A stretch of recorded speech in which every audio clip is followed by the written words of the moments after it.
পরিবর্তন news channel, আপনার কণ্ঠ, আপনার পছন্দ। নমস্কার, পরিবর্তন নিউজ চ্যানেল আপনার স্বাগত আছে। নতুন আপডেট জন্য চ্যানেলকে লাইক, সাবস্ক্রাইব ও কমেন্টস করুন। আজকে পি আপডেট। আজ গ্রাম পঞ্চায়েত ট্যাক্স কালেক্টরদের আজ কলকাতায় বিক্ষোভ মিছিল। সুবোধ মল্লিক স্কোয়ার থেকে মিছিল বের করে ধর্মতলা ওয়াই চ্যানেল পর্যন্ত প্রতিবাদ জনসভা এবং ডেপুটেশন কর্মসূচি। পশ্চিমবঙ্গ সরকারি কর্মচারী ইউনিয়নের ইউনিয়ন একেশ্বরবাদী ট্যাক্স কালেক্টরদের সঙ্গে স্থায়ীকরণ দাবিতে সহ অন্য দাবি। গ্রাম মানুষের মানবিক মুখ্যমন্ত্রী মমতা বন্দ্যোপাধ্যায়কে অনুরোধ করলেন মাসিক পারিশ্রমিক 10,000 টাকার, অবসরকালীন 5 লক্ষ টাকা অনুদান, ন্যূনতম পেনশন ব্যবস্থা চালু সহ অন্য দাবিতে বিক্ষোভ জনসভা এবং পঞ্চায়েত দফতরের ডেপুটেশন কর্মসূচি পালন করলেন ট্যাক্স কালেক্টরদের।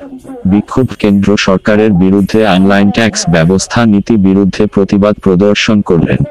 সরকার নীরবতা পালন করছেন, তাই ডেপুটেশন কর্মসূচি পরে দাবিতে না মানা হয় তাহলে আগামী কর্মসূচি বৃহৎ কর্মসূচি পালন করবেন। উপস্থিত ছিলেন সংগঠনের প্রতিনিধিরা এবং শুভাশিস দাস সাধারণ সম্পাদক PSKU সংগঠন সহ সভাপতি IM ডায়েন, সন্ন্যাসী নস্কর, সৌরভ অলি ঘোরামি দক্ষিণ 24 পরগনা প্রতিনিধিরা। ইন্দুভূষণ গায়েন সংগঠনের ভাইস প্রেসিডেন্ট। হচ্ছে ট্যাক্স কালেক্টররা গোটা রাজ্যের গ্রাম পঞ্চায়েতে ট্যাক্স কালেক্টররা কাজ করেন আর কি, চুক্তির ভিত্তিতে। তাদের বেতন হচ্ছে 600 টাকা, 150 টাকা, টোটাল 750 টাকা। সেটাও বছরের পর বছর বাকি পড়েছে। ট্যাক্স কালেক্টররা ট্যাক্স এবং নন ট্যাক্স এই দুটো আদায় করত।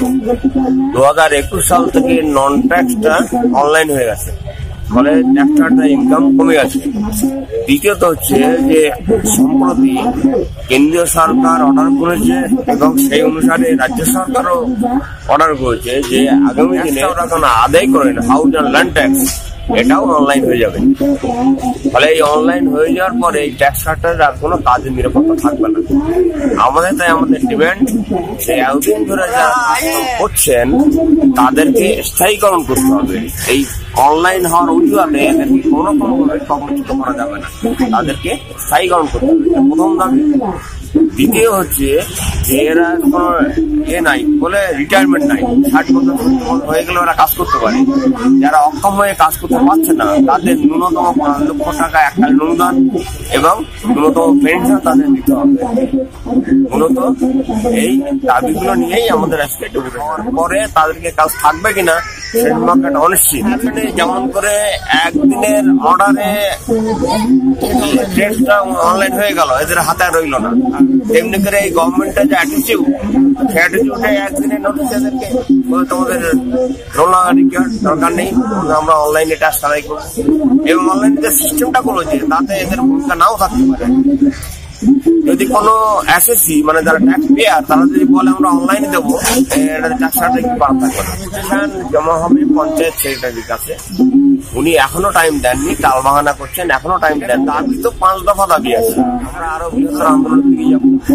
আমরা এই আন্দোলনটা শেষ নয়, এখানে শুধু এই কথাটা সেটাই নয়, এটা 4,500 5,000 ট্যাক্স কালেক্টর আছে, আমরা আরো বৃহত্তর মুভমেন্টের দিকে যাবো যত সম্ভব আর কি। আমার নাম সন্ন্যাসী কুমার নস্কর, ফুলতলি, দক্ষিণ 24 পরগনা। স্থায়ীকরণ একটা করতে হবে। আর আমরা যে আমাদের দাবিটা আছে যে আমাদের ট্যাক্স অনলাইনে যদি চলে যায় তাহলে আমরা কি করব। সরকার আমাদের কথা কিছুই জানাচ্ছে না যে এর পরে যদি অনলাইন করে দেওয়া হয় তাহলে ট্যাক্স কালেক্টরদের কি উপায় হবে বা এরা কি কাজ করবে সেটা সরকার নীরব ভূমিকায় আছে। অর্থাৎ আমাদের এর আগে 2021 সালের নভেম্বর মাসের 4 তারিখ থেকে যেমন ওই অনলাইনে করে দিয়েছে ট্রেডটা, আবার ফের এটা নেওয়ার পরে কি হবে, আমাদের কোথায় আমরা পথে বসবো, কি কি হবে সে বিষয়ে সরকার নীরব ভূমিকা। তাহলে আমাদের উপায়টা এবারে কি হবে, তাই আমরা এই চিন্তা ভাবনা করে এই বৃহত্তর আন্দোলনের পথে নামতে চাচ্ছি। এই আমাদের ভূমিকা। আর যে যতদিন না এটা কিছু ফাইসালা হচ্ছে আমাদের কম করে ওই 10,000 টাকা মাসিক একটা ডেপুটেশন। আমার নাম সৌরভ অলি ঘোরামি, আমি দক্ষিণ 24 পরগনা ক্যানিং 1 ব্লক। আমাদের আমল থেকে এই পোস্টটা বুঝলেন, আমলে আমরা এই কাজের যুগে বামফ্রন্ট বলছে যে এটা কংগ্রেসই লোক, কংগ্রেস পিরিয়ডে যখন বলছে এটা বামফ্রন্টের লোক। আমরা দুটা নাই পড়ি, আমাদের শেষ পিরিয়ডটা মেরে গেছে বামফ্রন্ট। আমাদের চৌকিদার দোকানদারদের মতো যদি ইন্ডিভিজুয়াল সফলতা দিয়ে দিত আমাদের কোনো আপত্তি থাকতো না।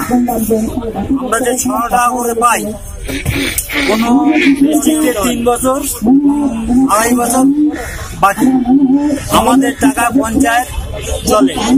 পঞ্চায়েতের ওই কালেকশনের 3টে উৎস আছে, স্বাস্থ্য, শিক্ষা আর অফিস মেনটেন।